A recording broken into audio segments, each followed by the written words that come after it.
One of the giants in the history of the philosophy of science, Karl Popper, once famously observed that a theory that explains everything explains nothing. And to be sure, the theory of catastrophic anthropogenic climate change appears to explain everything. After all, we all know that climate change makes for shorter winters, except for when it makes for harsher winters, and climate change means less snow, except for when climate change means more snow. And climate change causes droughts in California and floods in Texas and Oklahoma, and generally makes wet places wetter and dry places drier, except when it makes wet places drier and dry places wetter.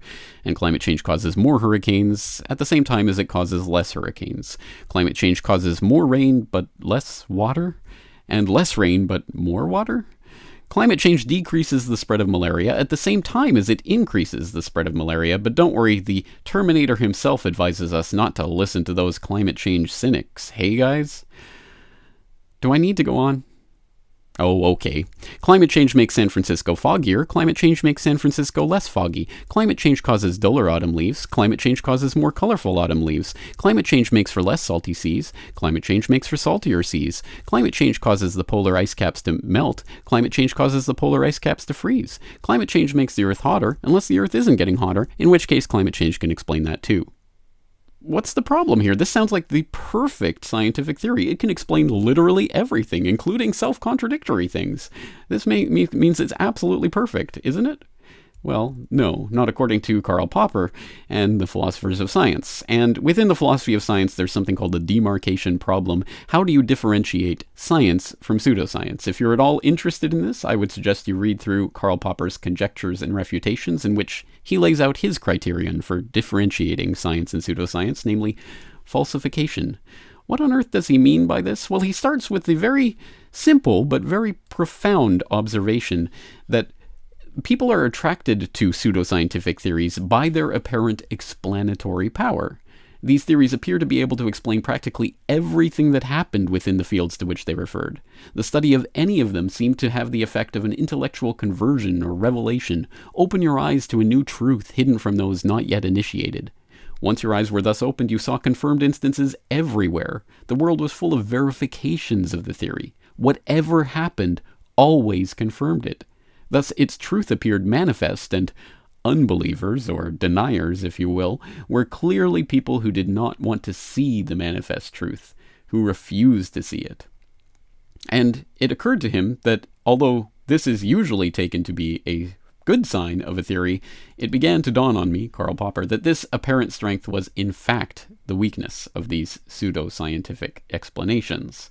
So he goes on to list his conclusions as to how we ultimately try to differentiate science from pseudoscience, and I think a couple of the most important conclusions here are, number 4, a theory which is not refutable by any conceivable event is non-scientific. Irrefutability is not a virtue of a theory, as people often think, but a vice.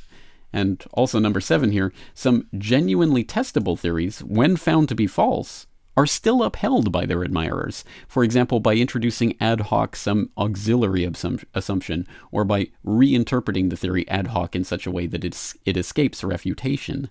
Such a procedure is always possible, but it rescues the theory from refutation only at the price of destroying, or at least lowering, its scientific status.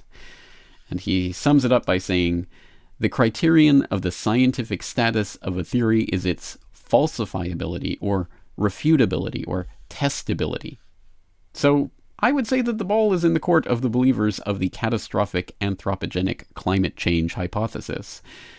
By what means can one falsify this hypothesis? Let's start with just an even less of a hurdle to come over. What set of observations over what period of time would be enough to refute the theory? And then, furthermore, are there any actual hypotheses, any predictions that come as a result of this theory that can then be tested against the real world, or real observations? If the answer to that is no, then, well, you've got a word for your theory, and it's not science, it's pseudoscience. So, again, the onus is on the believers in the catastrophic anthropogenic climate change hypothesis to come up with some way that you can test and potentially falsify this theory. Because if you can't come up with any actual way to answer that question of how you falsify the theory, then you might as well just pray to your witch doctors to save you from the weather gods. James Corbett, CorbettReport.com.